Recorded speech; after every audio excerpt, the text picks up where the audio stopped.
નમસ્કાર દોસ્તો, એ દિવસે રાતના લગભગ 8 વાગ્યા હતા. હું મારી વડાપાવની લારી બંધ કરી રહ્યો હતો. અચાનક એક યુવતી મારી લારી પાસે આવી.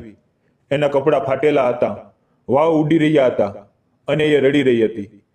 એના હાથમાં એક જૂનું બેગ હતું. એની હાલત જોઈને લાગતું હતું કે એ ખૂબ થાકેલી છે અને ડરેલી છે.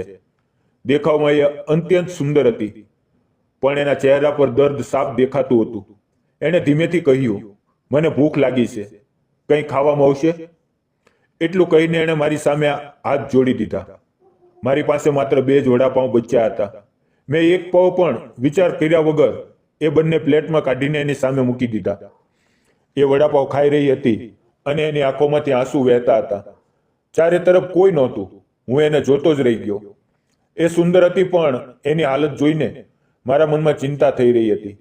જ્યારે એ જવા માટે ઊભી થઈ ત્યારે એ રાત્રે કંઈક એવું થયું જેણે મારું જીવન બદલી નાખ્યું. તો નમસ્કાર દોસ્તો, મારું નામ આરવ છે. હું માત્ર 30 વર્ષનો છું અને મારો પોતાનો નાનકડો પણ મારો પોતાનો ધંધો છે. હું ચા અને વડાપાવ વેચું છું. રસ્તાની બાજુમાં મારો નાનો પણ ખૂબ લોકપ્રિય ઠેલો છે. દરરોજ સવારથી રાત સુધી હું મહેનત કરું છું અને એ જ મહેનતથી મને સારી કમાણી થાય છે. મારા માતા પિતા હંમેશા કહેતા, ભણી લે, મોટો થઈને નોકરી કરજે. પણ મારું મન ક્યારેય પુસ્તકોમાં નહોતું લાગતું. મને હંમેશા કંઈક પોતાનું કરવું હતું, પોતાનો રસ્તો પોતે બનાવવો હતો. એટલે મોટો થયો ત્યારે મેં નક્કી કર્યું કે હું પોતાનો ધંધો શરૂ કરીશ. અને આજે એ જ ધંધો મારી ઓળખ છે, મારું બધું છે. લોકો કહે છે કે વડાપાવ વેચે છે, એ કયો મોટો ધંધો. પણ હું હંમેશા કહું છું કે ધંધો કદી નાનો નથી હોતો. મહેનત મોટી હોય છે અને એ જ મહેનતથી સાચી કમાણી થાય છે. મારું જીવન સાદું છે, પણ લગ્નની વાત આવે ત્યારે હું અટકી જાઉં છું. લોકો નોકરીવાળો છોકરો શોધે છે. સામેવાળા કહી દે છે કે તારી પાસે સ્થિર નોકરી નથી. પણ હું મારી જાતને ઓળખું છું. મારી મહેનત, મારો ધંધો, મારી રોજની કમાણી, એ જ મારી સાચી ઓળખ છે. એ દિવસે પણ હું રોજની જેમ લારી બંધ કરી રહ્યો હતો. રાતના 8 વાગી ગયા હતા. હું વાસણ ધોઈ રહ્યો હતો, કાઉન્ટર સાફ કરી રહ્યો હતો, ગેસ બંધ કરી રહ્યો હતો. બધું સામાન્ય હતું. પણ અચાનક મારી નજર એક એવી છોકરી પર પડી કે જેણે મારું દિલ હલાવી નાખ્યું. થોડે દૂરથી એક યુવતી આવતી દેખાય. એના કપડાં મેલા હતા, કેટલીક જગ્યાએ ફાટેલા હતા અને એના હાથમાંથી હળવી લોહીની ધાર વહી રહી હતી. જાણે કાચની ચૂડીઓ એની ચામડીમાં ઘૂસી ગઈ હોય. એક પળ માટે મારું દિલ થંભી ગયું. આટલી સુંદર અને આટલી તૂટેલી. એ મારી લારી પાસે આવી અને ખૂબ આદરથી હાથ જોડીને બોલી, કંઈક ખાવામાં આવશે? બદલામાં જો કંઈ કામ હોય તો હું કરી લઈશ. પણ મેં સવારથી કંઈ ખાધું નથી.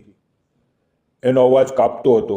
આંખોમાં દર્દ અને લાચારી સાફ દેખાતી હતી. એનો ચહેરો, એનું દુઃખ, એની હાલત, બધું મારા દિલને વીંધી ગયું. મારી પાસે છેલ્લે માત્ર 2 વડાપાઉં બચ્યા હતા. પણ મેં એક પાવ પણ વિચાર્યા વગર એ પ્લેટમાં કાઢીને એની સામે મૂકી દીધા અને કહ્યું, લ્યો, પહેલા ખાઈ લ્યો. એ મને કેટલીક સેકન્ડ સુધી જોતી રહી. એની આંખોની પાછળ ઊંડું દુઃખ પણ છુપાયેલું હતું. થોડી વાર પછી એ ચૂપચાપ ખુરશી પર બેઠી અને ખાવા લાગી. હું લારી બંધ કરતો હતો, પણ મારું મન એની પાસે જ અટકેલું હતું. એના હાથમાં એક જૂની ફાટેલી બેગ હતી. જાણે એની દુનિયા એ જ બેગમાં સમાઈ ગઈ હોય. એ કોણ હતી? ક્યાંથી આવી હતી? આવી હાલતમાં કેમ હતી? મારા મનમાં સેંકડો સવાલ ઉભરાવા લાગ્યા. લારી બંધ કર્યા પછી હું એની પાસે બેઠો. એ વડાપાવ ખાતી હતી અને દરેક નાના ટુકડા સાથે એની આંખોમાંથી આંસુ ખરતા હતા. જાણે એના દર્દની કડવાશ એના દરેક કોષમાં ઘૂસી ગઈ હોય. હું થોડી વાર ચૂપ બેઠો રહ્યો. એને થોડો સમય આપ્યો અને પછી ધીમેથી પૂછ્યું, રડો નહીં, શું થયું? તમારું નામ શું છે? ક્યાંથી આવો છો? મેં પાણી એની સામે મૂક્યું. એણે પાણી પીધો અને થોડી શાંતિ મળી. થોડી ક્ષણ ચૂપ રહી અને પછી એનો કાપતો અવાજ સંભળાયો, મારું નામ માનસી છે. એનો અવાજ ભારે હતો, પણ એમાં સચ્ચાઈ અને દર્દ બંને હતા. હું બીજા રાજ્યમાંથી આવું છું. મને એક યુવક સાથે પ્રેમ હતો. અમે બંને એકબીજાને ખૂબ પ્રેમ કરતા હતા. પણ બધું બદલાઈ ગયું. એની આંખો ભરાઈ આવી. ઘરવાળાને ખબર પડી તો એમણે વિરોધ કર્યો. ખૂબ ગુસ્સે થયા. અમે ઘરેથી ભાગવાનો નિર્ણય કર્યો.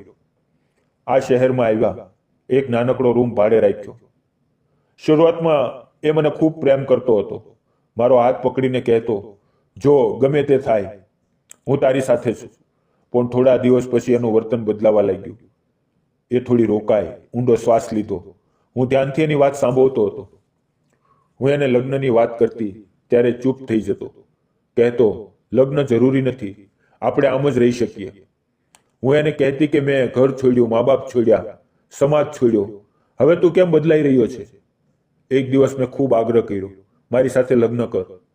એ વખતે એણે ચહેરો સિકોડ્યો, આંખોમાં એક અજીબ ઠંડક આવી અને કહ્યું, મને તારી સાથે ક્યારેય પ્રેમ નહોતો. એ શબ્દો મારા દિલ પર સીધા વજ્ર જેવા પડ્યા. હું તૂટી ગઈ. મારી દુનિયા એ જ પળમાં ખતમ થઈ ગઈ. એ આગળ બોલી, એ દિવસે અમારો ઝઘડો થયો. એણે મારી પાસે બચેલા થોડા પૈસા છીનવી લીધા. મારી ચૂડીઓ તૂટી ગઈ. હાથ પર ઈજા થઈ. એ મને છોડીને ગાયબ થઈ ગયો. રૂમનો માલિક બારણું પછાડીને સીચો પાડવા લાગ્યો. પૈસા નથી તો નીકળી જા. અને મને રૂમમાંથી બહાર કાઢી મૂકી. સવારથી હું રસ્તા પર ફરું છું. આંખોમાં આંસુ, પગમાં તાકાત નથી, દિલમાં થાક. મારી પાસે એક રૂપિયો પણ નથી. એની વાત સાંભળીને મારા શરીરમાં સનસનાટી દોડી ગઈ. મને નહોતી ખબર કે હવે ક્યાં જાઉં, કોની પાસે જાઉં. હું એકલી, સાવ એકલી હતી. માનસી જે કહી રહી હતી એ સાંભળીને મારું દિલ હલી ગયું. જિંદગીમાં આવું દુઃખ કોઈને ના મળે એવું લાગ્યું. મેં ધીમેથી કહ્યું, ચિંતા ન કર માનસી, જો ઈચ્છા તો હું તને થોડા પૈસા આપી શકું. તમે ઘરે પાછા જાઓ. પણ એ વાત સાંભળતા જ એનો ચહેરો વધુ ઉદાસ થઈ ગયો. ના ના, હું ઘરે નહીં જઈ શકું. મારા માતા પિતાએ મને આટલી મહેનતથી ઉછેરી, મારા માટે બધું કર્યું, અને મેં એમની સાથે ધોકો કર્યો. એમની વિરુદ્ધ જઈને એ છોકરા પર ભરોસો કર્યો. હવે હું એમની સામે કેવી રીતે જાઉં? એમની કેટલી બદનામી થઈ હશે, કેટલું દુઃખ સહન કરવું પડ્યું હશે. મેં તો એમનું દિલ તોડી નાખ્યું છે. હું એમની સામે જઈ નહીં શકું. એના શબ્દો મારા કાનમાં ઘણી વાર સુધી ગૂંજતા રહ્યા. માનસી ઊભી થઈ, મારી સામે હાથ જોડીને બોલી, હું જાઉં છું. તમે આપેલા 2 વડાપાવથી મારી જાન બચી ગઈ. તમે મારા પર મોટો ઉપકાર કર્યો. એટલું કહીને એ ચાલવા લાગી. હું કેટલીક ક્ષણ સ્તબ્ધ રહી ગયો. આટલી સુંદર, આટલી લાચાર અને થાકેલી છોકરી આ ઠંડી અંધારી રાતે એકલી ક્યાં જશે? એની સાથે કંઈ પણ અનહોની થઈ શકે. એ વિચાર મારા મનમાં તોફાનની જેમ ઉઠવા લાગ્યો. મેં ઝડપથી દોડીને એની પાછળ જઈને એનો હાથ હવેથી પકડ્યો અને કહ્યું, માનસી, આમ ક્યાં જાશો? આટલી રાતે એકલી? એ ઊભી રહી ગઈ. એની આંખોમાં ફરી આંસુ છલકાઈ આવ્યા. એ બોલી, જે ભગવાન ઈચ્છે એ થશે, એ જ રસ્તો બતાવશે. એનો અવાજ કાપતો હતો. એ વાત સાંભળીને મારા મનમાં એક જ લાગણી ઉભરાઈ, ચિંતા. હું એની સામે ઊભો રહીને બોલ્યો, મારું ઘર અહીંયા બાજુમાં છે. આજની રાત ત્યાં રોકાઈ જા. સવારે વિચારશું કે આગળ શું કરવું. હું તમારી મદદ કરીશ. તમે હવે એકલા નથી. એ થોડી વાર ચૂપ ઊભી રહી. એની ડરેલી, થાકેલી આંખોમાં થોડોક ભરોસો ઉભરાતો દેખાયો. હું આગળ ચાલવા લાગ્યો ને અમારી પાછળ ચૂપચાપ ચાલવા લાગી. થોડી વાર પછી અમે મારા ઘર સામે પહોંચી ગયા. મારું નાનું ઘર. નીચે રહેવાની જગ્યા, ઉપર ટીનના 2 ઓરડા. સાદું પણ સુરક્ષિત. દરવાજો ખોલતા મેં કહ્યું, માનસી, ડર નહીં. હું એકલો રહું છું, પણ તમારી સાથે ક્યારેય ખરાબ વર્તન નહીં કરું. મારામાં ઇન્સાનિયત હજુ જીવિત છે. એ મને જોઈ રહી. એની નજરમાં શંકા નહોતી, ફક્ત શાંત, હળવી ચમક હતી. હું એને ઉપરના ઓરડામાં લઈ ગયો. ઓરડો સાદો હતો, સ્વચ્છ હતો અને સૌથી મહત્વનું, સુરક્ષિત હતો. મેં કહ્યું, અહીંયા આરામ કરો. એ થોડી શાંત થઈ.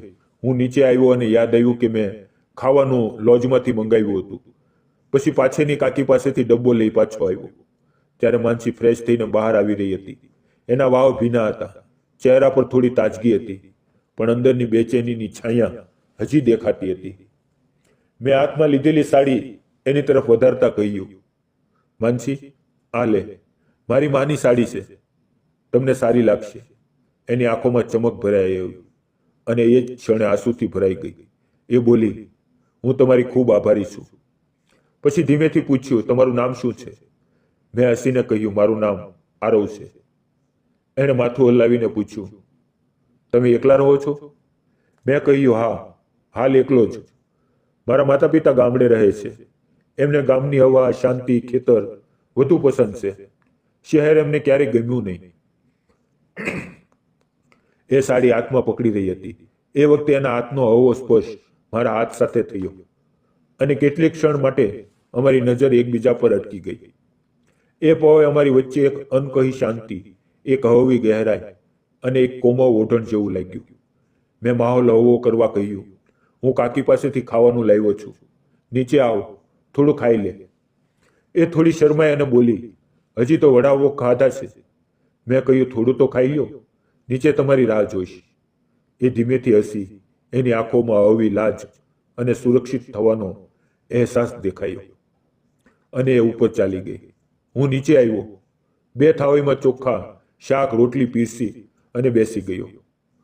થોડી વાર પછી માનસી નીચે આવી. સાડી એના પર અત્યંત સુંદર લાગી રહી હતી. એ મારી સામે બેઠી. થોડી ક્ષણ અમે ચૂપચાપ ખાતા રહ્યા. અચાનક મને ઉધરસ આવી અને શ્વાસ અટકી ગયો. માનસી તરત ઊભી થઈ, રસોડામાં દોડી ગઈ, પાણીનો ગ્લાસ લઈને આવી અને મારી સામે મૂક્યો. એની એ ગભરાટ, એ ચિંતા, એ મા જેવી કાળજી મારા દિલને ઊંડે સુધી સ્પર્શી ગઈ.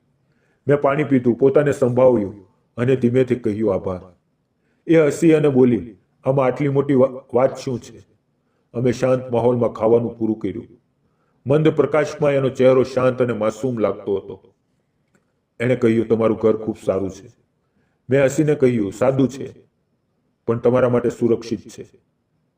પછી મેં કહ્યું, રાત થઈ ગઈ છે, ઉપર જાઓ, આરામ કરો. મેં એને સાફ ચાદર અને ગરમ કંબલ આપ્યા. એણે કહ્યું, આભાર, અને સીડી ચડવા લાગી. એના દરેક પગથિયાનો અવાજ મને સંભળાતો હતો. ઉપર પહોંચીને એણે એકવાર પાછો વળીને જોયું. એ નજરમાં એક અલગ અહેસાસ હતો. પછી એ ઓરડામાં ચાલી ગઈ. હું બહાર આંગણામાં આવ્યો. ત્યાં ખાટલો ગોઠવીને સૂઈ ગયો. એ રાતે મારા દિલમાં એક અલગ શાંતિ, એક સંતોષ હતો. સવારે સૂર્યની ગરમ કિરણો ચહેરા પર પડી ત્યારે હું જાગ્યો. મારી નજર ઉપર ગઈ. માનસી ત્યાં ઊભી હતી. એ મને જોઈ રહી હતી. જેવો મેં એને જોઈ કે એ થોડી શરમાઈ ગઈ. એના ચહેરા પર હળવો સંકોચ અને નવા દિવસની તાજગી દેખાતી હતી. હું ઉઠ્યો, ચહેરો ધોયો, ફ્રેશ થયો અને એના ઓરડા પાસે ગયો. દરવાજો અડધો ખુલ્લો હતો. મેં ધીમેથી ટકોર કરી. દરવાજો ખુલ્લો છે, એનો અવાજ આવ્યો. હું અંદર ગયો. માનસી તૈયાર હતી. ચહેરા પર થોડું સુકૂન હતું.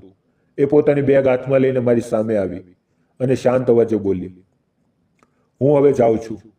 એ વાત સાંભળતા જ મારા મનમાં એક ખાલીપો ઉતરી આવ્યો, જાણે કોઈએ દિલ પર ભારે વજન મૂકી દીધું હોય. હું તરત એની સામે ઊભો થઈને બોલ્યો, અરે માનસી, તું હવે ક્યાં જઈશ? દુનિયા ખૂબ મોટી છે, પણ એક છોકરી માટે ખૂબ કઠોર પણ છે. એ હળવી હસી, પણ એના હાસ્યમાં છુપાયેલું દુઃખ સાફ દેખાતું હતું. એ બોલી, જોઈશું. રસ્તો જ્યાં લઈ જશે ત્યાં જઈશ. ભગવાનની મરજીમાં જે હશે એ જ થશે. એનો અવાજ મજબૂત લાગતો હતો, પણ એની આંખોમાં છુપાયેલો ડર હું સાફ જોઈ રહ્યો હતો. એના મનનો તણાવ, ભવિષ્યને લઈને એનો ભય, બધું એની નજરમાં દેખાતું હતું. મને લાગ્યું કે આ છોકરી હજી પણ તૂટવાની કગાર પર છે અને એને સહારાની જરૂર છે. હું એની સામે ગંભીર અવાજે બોલ્યો, માનસી, મારી વાત સાંભળો. તું અંત્ય સુંદર છે, પણ આ હાલતમાં એકલી રસ્તા પર ફરવું સુરક્ષિત નથી. ઓછામાં ઓછું થોડા દિવસ અહીંયા રોકાઈ જા. હું તારી સાથે કંઈ ખરાબ નહીં કરું.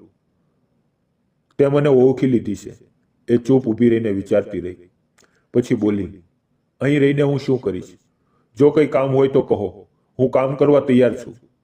તમારી ઓળખાણમાં કોઈની પાસે કામ હોય તો જુઓ. એના શબ્દોમાં એક નિષ્કપટ ભરોસો હતો. મેં થોડું વિચાર્યું અને કહ્યું, કામ થોડું મુશ્કેલ છે, પણ શક્ય છે. મારા વડાપાવની લારી પર મારી સાથે કામ કર. ચા બનાવતા શીખી લેજે. વડાપાવ બનાવવાનું હું શીખવીશ અને હું તને દરરોજ પૈસા આપીશ. રોજ થોડા થોડા, પણ તું પોતાના પગ ઉપર ઊભી થઈ જઈશ. સાચું કહું, તારી મદદ કરતા મને પણ હિંમત મળશે. માનસીના ચહેરા પર આશાની નવી ચમક ઉભરી. એણે ધીમેથી બેગ નીચે મૂકી દીધી અને બોલી, જો તમને ગમે તો હું આપણા બંને માટે ખાવાનું બનાવી દઉં. એટલે મારું મન પણ હળવું થશે. એના એ ઉત્સાહમાં તાજગી હતી, આત્મવિશ્વાસ હતો. મેં એને રસોડું બતાવ્યું. અહીંયા બધું જ છે, જે ઈચ્છો એ બનાવ.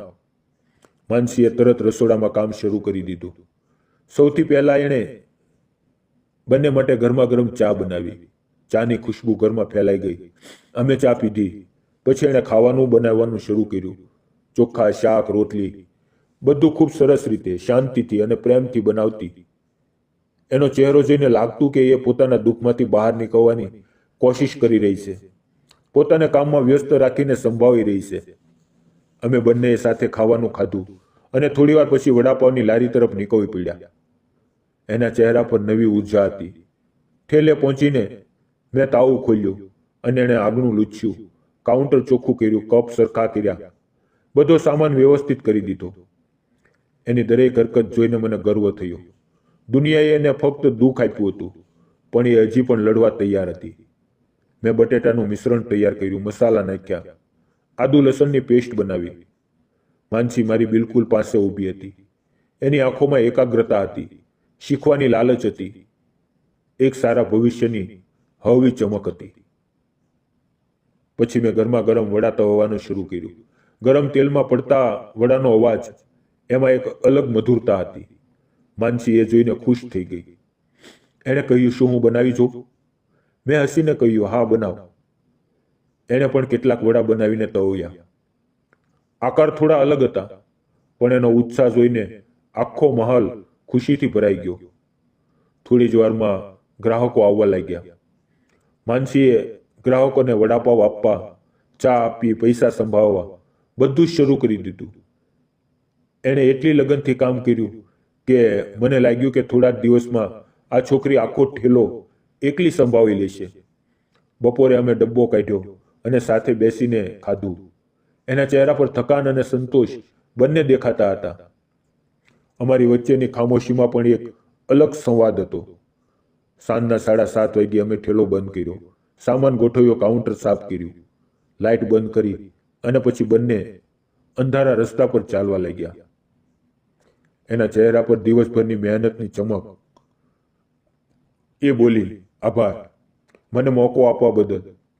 મેં હસીને કહ્યું, માનસી સાચું કહું, તારા કારણે મારું કેટલું કામ હળવું થઈ ગયું છે. તું કલ્પના પણ નથી કરી શકતી. તે બધું એટલી સરળતાથી શીખી લીધું. એના ચહેરા પર શરમાવ મુસ્કાન ખીલી ઉઠી. ઘરે પહોંચતા જ એ તરત રસોડામાં ગઈ અને બંને માટે ખાવાનું બનાવવા લાગી. અમે બંને શાંત માહોલમાં ખાધું. પછી થોડી વાર ચૂપચાપ બેઠા. વાતો ઓછી હતી, પણ મન એકબીજાને સ્પર્શી રહ્યા હતા. થોડા સમય પછી એ ઉપર પોતાના ઓરડામાં સૂવા ગઈ. હું બહાર આંગણામાં ખાટલો ગોઠવીને સૂઈ ગયો. દિવસો પસાર થતા ગયા. અમારી દિનચર્યા નક્કી થઈ ગઈ. હું ઠેલો ખોલું, માનસી મારી સાથે કામ કરે, બપોરે સાથે ખાઈએ, સાંજે ઘરે આવીએ. એ ખાવાનું બનાવે, પછી અમે બંને ક્યારેક વાતો કરીએ કે શાંત બેસીએ. બધું એટલું સહજ અને સ્વાભાવિક થઈ ગયું હતું કે જાણે આ જીવન પહેલેથી જ અમારું હતું. માનસીને મારી પાસે આવીએ લગભગ 1 મહિનો પૂરો થઈ ગયો હતો અને એ દિવસોમાં મારા જીવનમાં એક નવો રંગ ભરાઈ ગયો હતો. એક દિવસ મેં ઠેલા પર કમાયેલા પૈસામાંથી એને થોડા પૈસા આપ્યા, પણ જેવા પૈસા એના હાથમાં મૂક્યા કે એની આંખો ભરાઈ આવી. એણે હાથ પાછા ખેંચી લીધા અને કાપતા અવાજે કહ્યું, ના, હું તમારી પાસેથી પૈસા નહીં લઈ શકું. તમે મારી ખૂબ મદદ કરી છે. સાચું વિચારો, જો એ રાતે તમે ના મળ્યા હોત તો આજે મારી શી હાલત હોત? લોકો મને લૂંટી લેત, સતાવત, પણ તમે એવું કંઈ કર્યું નહીં. તમે મને સહારો આપ્યો, આશ્રય આપ્યો, ખાવાનું આપ્યું. હું તમારી ઋણી છું. એના શબ્દોએ મારા દિલમાં ગરમાહટ ભરી દીધી. મેં એની આંખોમાં જોયું અને સમજી ગયો, આ છોકરી અંદરથી કેટલી સ્વચ્છ, કેટલી કોમળ છે. એ ફક્ત પરિસ્થિતિનો ભોગ બની છે. ખોટા માણસ પર ભરોસો કરવાની સજા આજે પણ એ પોતાના દિલમાં ઉંચકી રહી છે. એ દિવસ ગુરુવાર હતો. અમારો ઠેલો બંધ રહેતો હતો, એટલે કંઈક અલગ કરવાનું મન હતું. હું રોજ જેવો 7 વાગે ઉઠ્યો, નહાયો અને તૈયાર થયો. પણ આશ્ચર્ય એ કે માનસી હજી સુધી ઉઠી નહોતી. હું એના ઓરડા તરફ ગયો તો દરવાજો અડધો ખુલ્લો હતો. કદાચ ઉતાવળમાં બરાબર બંધ ના કર્યો હોય. મેં ધીમેથી દરવાજો હળવો ધક્કો માર્યો. એ આઈના સામે હળવો મેકઅપ કરી રહી હતી. એના ચહેરા પર એક અલગ ચમક હતી, શાંત, કોમળ અને આકર્ષક. હું થોડી ક્ષણ એને જોતો રહી ગયો અને એ જ વખતે એની નજર મારા પર પડી. એ ગભરાઈ ગઈ. એના ચહેરા પર ઝીઝક અને લાલચ ફેલાઈ ગઈ. એણે તરત નજર નીચે કરી લીધી અને હું પણ સંકોચથી ભરાઈ ગયો. વગર કહીએ, વગર બોલ્યા હું વળ્યો અને નીચે આવી ગયો. થોડી વાર પછી માનસી સાડી પહેરીને નીચે આવી. એની ચાલમાં લાજ, સંયમ અને શાંત સૌમ્યતા હતી. એ રસોડામાં ગઈ, ચા બનાવી અને મારી સામે મૂકી. અમે બંને થોડો સમય ચૂપચાપ બેઠા. મેં ધીમેથી કહ્યું, માનસી, મને માફ કરી દે. મને ખબર નહોતી. પણ એને મારી વાત અધૂરી કરતા કહ્યું, ના, તમારી કંઈ ભૂલ નથી. ભૂલ તો મારી છે. મારે દરવાજો બંધ કરવો જોઈએ તો હતો. આજે હું મોડી ઉઠી, બધું ઉતાવળમાં થયું. એના અવાજમાં સચ્ચાઈ હતી અને એની આંખોમાં મને એક પળ માટે એનો સ્વભાવ, એની સરળતા અને એની વિનમ્રતા દેખાય. અમે ચા પીધી, નાસ્તો કર્યો અને 10 વાગ્યા સુધીમાં ખાવાનું પણ ખાઈ લીધું. ગુરુવાર હોવાથી ખાલી દિવસ હતો.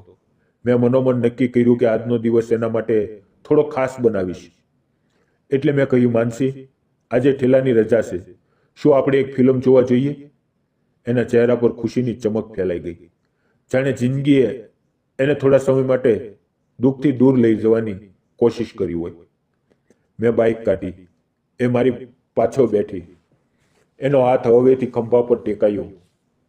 અમે થિયેટર પહોંચ્યા. 2 ટિકિટ લીધી. અંદર એક રોમેન્ટિક ફિલ્મ ચાલી રહી હતી. મંદ પ્રકાશ, ઠંડી હવા, મધુર સંગીત અને મારી પાસે બેઠેલી માનસી. એના ચહેરા પર હળવી મુસ્કાન, આંખોમાં ચમક. અમે પોપકોર્ન લીધું. જ્યારે પણ અમારો હાથ એક જ પોપકોર્ન તરફ જતો ત્યારે હાથનો હળવો સ્પર્શ થતો અને એ શરમાઈને હસતી. મારા મનમાં એક કોમળ લહેર ઉઠતી.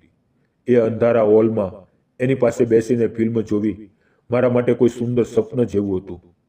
જાણે અમારી આત્માઓએ ધીમે ધીમે એકબીજા સાથે વાતો કરતી હોય. ફિલ્મ પૂરી થઈ તો બપોર થઈ ગયા હતા. પાસે જ એક મોટી કપડાની દુકાન હતી. હું એને ત્યાં લઈ ગયો. એ અલગ અલગ સાડીઓ જોઈ રહી હતી. એમની આંગળીથી હળવો સ્પર્શ કરતી હતી અને ક્યારેક મને જોઈને ધીમેથી હસી દેતી. મેં કહ્યું, માનસી, તને જે સાડી ગમે એ લઈ લે. આજનો દિવસ તારો છે. એ તરત બોલી, હું કેવી રીતે લઈ શકું? તમે મારા માટે પહેલેથી જ ખૂબ કરી ચૂક્યા છો. પણ મેં જીત કરી.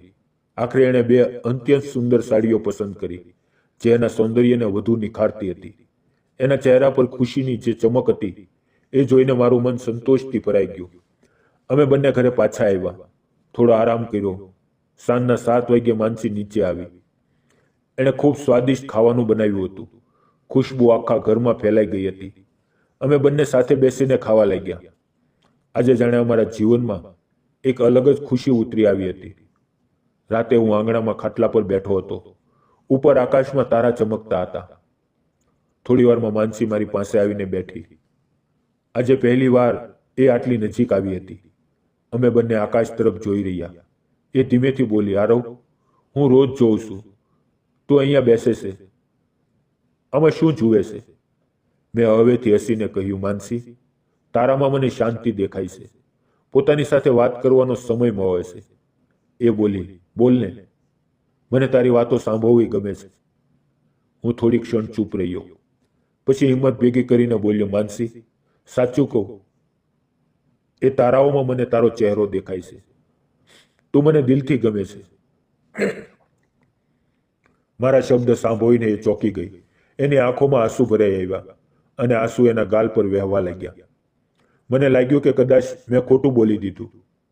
મેં એના આંસુ લૂછ્યા અને અચાનક માનસી કાપતા અવાજે બોલી, આરવ, સાચું તને હું ગમું છું?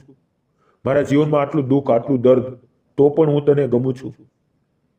એની આંખોમાં એવી ચમક હતી જાણે મને કહી રહી હોય, હા, મેં આ પ્રેમ સ્વીકારી લીધો છે. મેં એનો ચહેરો બંને હાથમાં લીધો. અમારી નજરો એકબીજામાં ખોવાઈ ગઈ. થોડી વાર અમે એકબીજાની નજીક બેઠા રહ્યા. કંઈ બોલ્યા નહીં, પણ એ ખામોશીમાં પણ અમારા દિલનો સંવાદ ચાલતો રહ્યો. એ દિવસ પછી અમારો પ્રેમ ઝડપથી વધતો ગયો. 3 મહિના સુધી અમે સાથે સાથે જીવ્યા. કામમાં સાથ આપો, ઘરે મળીને ખાવાનું બનાવવું, એકબીજાને છેડવું, હસવું, ફરવા જવું, દરેક પળ અમારા માટે ખાસ બની ગઈ. માનસીની મુસ્કાનથી મારો આખો દિવસ રોશન થઈ જતો. એની કાળજીથી મને ઘરની ગરમાહટ મળતી. એની હાજરીએ મારા જીવનને જાણે નવી સાંસ આપી દીધી. એક દિવસ મેં ઠાની લીધું, હવે આપણા સંબંધને પરિવારના આશીર્વાદ મળશે. એટલે હું માનસીને મારા માતા પિતાની પાસે લઈ ગયો. એમણે માનસીને જોઈને તરત જ એની નમ્રતા, આદર, સંયમ અને એના સ્વભાવની સાચી ઓળખ લઈ લીધી. માએ એની પાસે થોડા સવાલ પૂછ્યા અને માનસીએ સંપૂર્ણ આદરથી, ડર્યા વગર સાચા જવાબ આપ્યા. એની વાતોમાં છુપાયેલી ઈમાનદારીએ માના દિલને સ્પર્શી લીધું. પિતાજીએ પણ એની સાથે વાત કરી, એની આંખોમાં છુપાયેલા દર્દને સમજ્યા અને એના મનની મજબૂતીને પણ અનુભવી. એમણે અમારા સંબંધને ક્યારેય નકાર્યો નહીં, બલકે દિલથી સ્વીકારી લીધો. થોડા જ દિવસોમાં અમારા લગ્ન નક્કી થઈ ગયા અને પછી આવ્યો અમારા જીવનનો સૌથી ખાસ દિવસ. અમારા લગ્નના દિવસે બધું એટલું સુંદર, રંગીન અને ખુશીથી ભરેલું હતું કે એ દિવસે અમારી આંખોમાંથી આનંદના આંસુ વહી નીકળ્યા. આજે હું અને માનસી પોતાનું વૈવાહિક જીવન ખૂબ પ્રેમ, આદર અને સમજદારીથી જીવી રહ્યા છીએ. હું કામ પર જાઉં છું, એ ઘર સંભાળે છે. હું એને કામમાં સાથ આપું છું, એ મને ઘરમાં સાથ આપે છે. અમારી વચ્ચે ક્યારેય નાની મોટી અસમજણ થાય છે, પણ અમે હંમેશા એકબીજાની વાતનો આદર કરીએ છીએ અને એકબીજાને સમજીએ છીએ. મારા જીવનમાં માનસીને આવ્યા પછી બધું જ બદલાઈ ગયું. મારું ઘર, મારું મન, મારા દિવસો, મારી રાતો. પહેલા હું એકલો હતો, આજે મારી પાસે એ છે, મારી સાથી, મારો પ્રેમ, મારી સખી. દોસ્તો, મેં અને માનસીએ જે નિર્ણય લીધો એ સાચો હતો કે નહીં? તમને શું લાગે છે? કોમેન્ટમાં જરૂરથી જણાવજો. પ્રેમ હંમેશા સ્વાર્થ વગરનો, સ્વીકૃતિ પર આધારિત હોય છે. કોઈને એના ભૂતકાળ સાથે, એની પીડા સાથે સ્વીકારવું એ જ સાચો પ્રેમ છે. સમય, વિશ્વાસ અને સમજદારી દરેક સંબંધને વધુ મજબૂત બનાવે છે. સાચો માણસ મળી જાય ને તો જિંદગી કેટલી પણ તૂટેલી હોય ફરીથી ખીલી ઉઠે છે. જો તમને અમારી પ્રેમ કહાની ગમી હોય તો લાઈક કરજો, શેર કરજો અને ચેનલને સબસ્ક્રાઇબ કરવાનું ભૂલતા નહીં. ફરી મળશું મિત્રો. આભાર. જય શ્રી કૃષ્ણ.